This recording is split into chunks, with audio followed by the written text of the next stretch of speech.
Do you ever feel like you've just had the best idea in the world? Like this is it. This is the one. An idea that you're so in love with that you literally become obsessed with the thought of achieving this distant goal. But chances are, most of these incredible ideas you have never see the light of day. But have you ever stopped to ask why? If you're anything like me, it feels like you're swimming in amazing ideas. But despite all of these great ideas for maybe a project, a YouTube video, or some type of personal goal, it feels like you can never get out of the planning phase. If this is you, then keep watching. This video will explain exactly how I learned to capitalize on all the ideas in my head, while still making progress on one singular current project. But this is not easy, and there's a very hard truth that you have to understand before we can make any progress. So let's rip off the Band-Aid.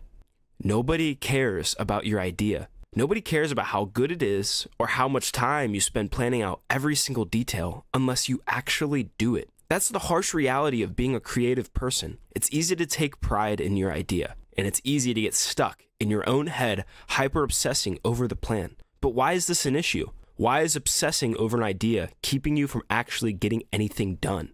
It's not because the idea itself sucks. It's because our attention span sucks. We get these little microshots of dopamine when we're in this intense planning stage. Our brains keep going and going, feeding this idea so much brain power and passion. And on paper and in the moment, this seems like a really good thing. But what comes next is what I think is the pitfall for a lot of people who have creative brains that work like this. As we continue to dive neck deep in planning our projects, the excitement that we once felt at the genesis of our idea begins to wear off and our brains start to slow down. And that's exactly when lightning strikes again. We get another idea. Our brain gets swept up in the fascination of a new project. The dopamine starts rushing once more, and our old idea doesn't seem like much fun anymore. You shelf your old project before you even start working on it and exchange it for something new, something more interesting to spend time thinking about. And this cycle of idea chasing is exactly why you aren't making any progress on seemingly any of your ideas. But how can we fix this? How can you start to make the most out of the ideas in your head? For me, it came down to two simple habits that completely changed the way I work on creative projects. Both habits are super easy and straightforward, but are absolutely crucial to being a productive and creative person. First, you just need to actually start executing your ideas, and you need to start way earlier. Stop trying to plan the absolute perfect project. Planning is good and necessary to actually have direction, but the only way to make real progress is to get going. You need to dive headfirst into the physical work of your project.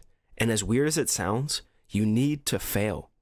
No amount of planning will ever equate to actual experience. If you get too wrapped up in planning, you're inevitably gonna get stuck. Get going before that interest wears off and capitalize on the passion for this new idea of yours. But what happens when another great idea hits while you're deep in your current project? How can we capitalize on these occurrences without taking away from our main creative project at the time? And honestly, it's really simple. It's this. A tiny handheld notebook. I've been using one of these little guys for years now, and honestly, they're fantastic. The trick is to keep one with you all the time. Wherever you go, keep one with you. So that way, if some golden goose egg idea comes and hits you on the head, instead of chasing after it and going down the rabbit hole of excitement, just take out your notebook, jot down the idea real quick, and put it away. Don't waste your brain power obsessing over a new idea. Just save it for a later time after you finish your current project. But truly, the biggest piece of advice I could ever give you is just start. Whatever great idea has been bouncing around in that head of yours, just lock in and get started. You'll soon find that no amount of planning and obsessing over your idea would get you nearly as far as actually going out and making progress. If anything in this video stuck out to you or helped you in any way, please consider subscribing. I would greatly appreciate it. Also, comment down below what you'd like to see next. That's all I've got for you all today. Peace out.